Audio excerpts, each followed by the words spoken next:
Human papillomaviruses, or HPV for short, are a group of non-enveloped DNA viruses that specifically infect human epithelial cells. There are over 100 different types of HPVs, which can be categorized by the epithelial cells they prefer to infect, like cutaneous epithelial cells of the skin, especially the face, hands, and feet, and epithelial cells of mucous membranes, especially the respiratory tract including the pharynx and nasal and oral cavities, and anal and genital regions. Some types can cause benign tumors, called papillomas or warts, and some can lead to carcinomas, or cancer of the epithelial cells. HPV may have contributed to both actor Michael Douglas's throat cancer diagnosis and former First Lady of Argentina Eva Perón's fatal cervical cancer.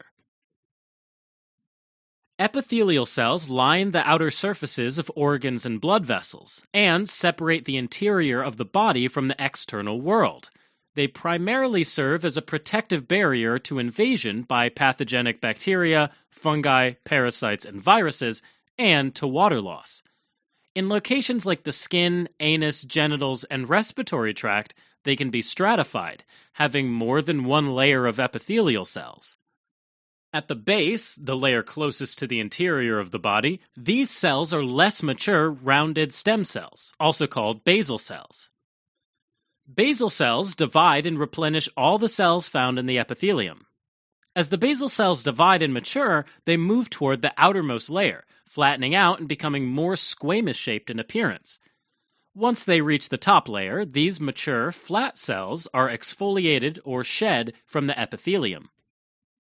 Now, typically, basal cells are well protected under all those layers.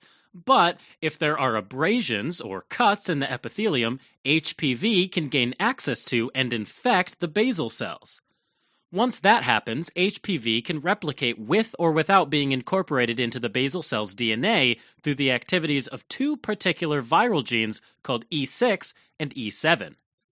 The proteins of these genes cause dysregulation of tightly scheduled replication of the epithelial cells by altering the p53 and retinoblastoma protein, or PRB, tumor suppressor pathways that typically prevent unregulated growth of the epithelial cells.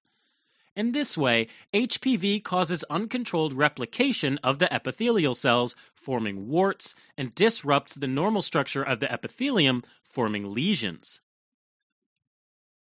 In some types of HPV infections, a squamous epithelial cell can become a koilocyte, or a cell with an irregular shape, enlarged and dark staining nucleus, and a clear area around the nucleus that's called a perinuclear halo. These cells are typically of precancerous lesions that can transform into carcinomas when the abnormal epithelial cells break through the basement membrane of the epithelium and invade other tissues. The cause of HPV infection is contact with infected epithelial cells. Some activities can increase the risk of exposure, like having multiple or new infected sexual partners or delivering a baby through an infected birth canal. And infections are more likely if a person is already immunocompromised. Transformation to carcinoma is dependent on HPV type and is aided by other cofactors, like tobacco use, immunosuppression, and radiation. Now, many HPV infections are asymptomatic, but when symptoms are present, they can vary by HPV type. So, symptoms of non-genital cutaneous infections can involve some kind of benign wart. Common skin warts of the hands or nails are typically painless, dome-shaped projections that give the skin a rough appearance. Plantar warts on the soles of the feet can be painful and scaly, though. Flat warts of the face and extremities, particularly in the pediatric population, are often painless, small, smooth, and flat-topped, but numerous. Filiform warts of the face, particularly the eyelids and the lips, have long projections that appear thread or finger-like. And in rare cases, where there's an underlying genetic disorder called epidermodysplasia verruciformis, a chronic cutaneous infection can start out as flat warts and transform into skin cancer. Infections of mucous membranes, like the upper respiratory tract, can cause respiratory papillomatosis and can lead to voice changes and high-pitched breath sounds, particularly if the larynx is infected. Anal and genital infections, like in the vulva, cervix, vagina, penis, or scrotum, can involve numerous warts called condylomata acuminata. They tend to be skin-colored and can range in size, but have a cauliflower-like look to their surface. Though they're typically painless, they can cause itching, burning, local pain, or bleeding.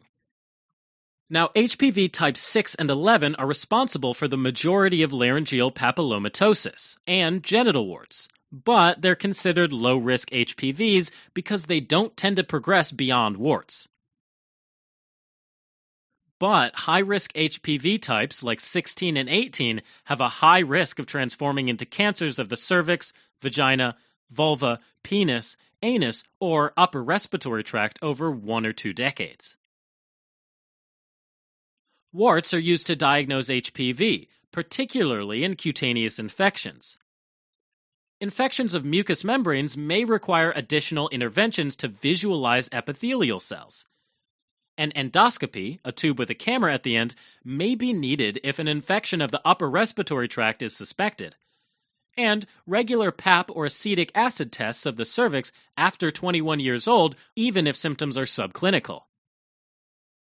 But a definitive diagnosis of HPV cannot be made without molecular testing of biopsied cells for viral DNA or RNA. Therefore, treatments often center around removal of warts and precancerous lesions with salicylic acid products, liquid nitrogen cryotherapy, or laser or surgical removal. In cases of frequent reoccurrences, immune modifiers may be used to help boost the immune system to remove the infection on its own. Most HPV infections can resolve on their own over time, particularly with low-risk types and in younger people. But really, prophylaxis against infection is the best course. However, limiting contact with potentially infected persons or receiving the HPV vaccine before first exposure to an infection source can also be protective against several strains, including high-risk type 16 and 18. Condom use should also be considered a measure of prevention. Alright, as a quick recap. Human papillomavirus is a DNA virus spread through contact that infects human epithelial cells of the skin and mucous membranes. Symptoms can range from warts to precancerous lesions and carcinomas.